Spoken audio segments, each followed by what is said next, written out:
গতকাল 25 জুলাই সকাল থেকে বিভিন্ন সোশ্যাল মিডিয়াতে ইউটিউবেতে একটি ভিডিও প্রচার করা হয়েছে খুবই নোংরা ধরনের, যেখানে স্ত্রী পুরুষ চরিত্র দেখা যাচ্ছে।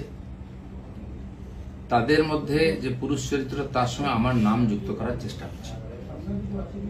ভিডিও ঠিক কি ভুল তৈরি করা কিনা, কোন চরিত্র কারা করেছে আমরা কিছু জানি না, কিন্তু এর দ্বারা আমার ব্যক্তি চরিত্রকে হনন করার, আমার ব্যক্তি ইমেজকে ধ্বংস করার এটা খুব প্রচেষ্টা হয়েছে।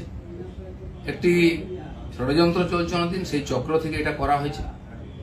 সেই জন্য আমার মনে হয়েছে যে এটার সত্য সামনে আসা উচিত এবং যারা এই চক্রান্ত করছে তাদেরকে আইনের সামনে আনা উচিত।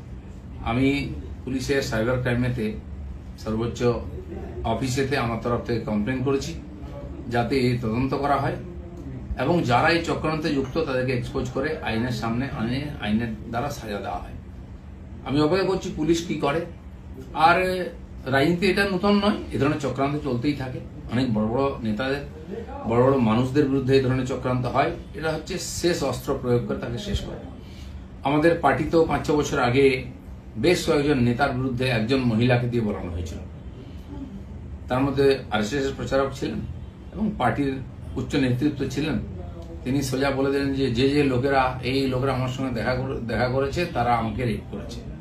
তার উপরে পুলিশি কার্যবাহী হয়, কোর্ট কাছে, তারপরে শেষ চাপা পড়ে যায়।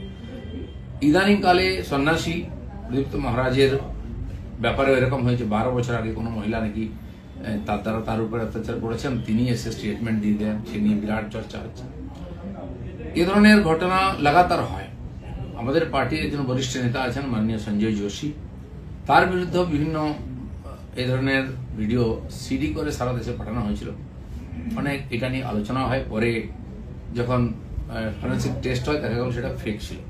সেই জন্য আমার ব্যক্তিগতভাবে যেহেতু আমাকেই আক্রমণ করা, বদনাম করার চেষ্টা হচ্ছে, আমি পুলিশের কাছে, আইনের কাছে গেছি। আমি দেখতে চাই পুলিশ কি করে এই ধরনের চক্রান্তে, কারণ এর তো কারোর বিরুদ্ধে লড়াই করা সম্ভব নেই ভাবে।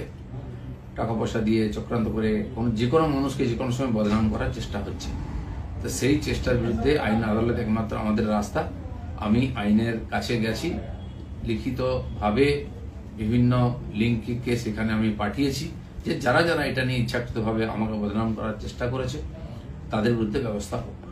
দাদা, এইটা কি রাজনীতি তো নোংরামি দিয়ে হয়, কিন্তু কত নোংরামি হবে।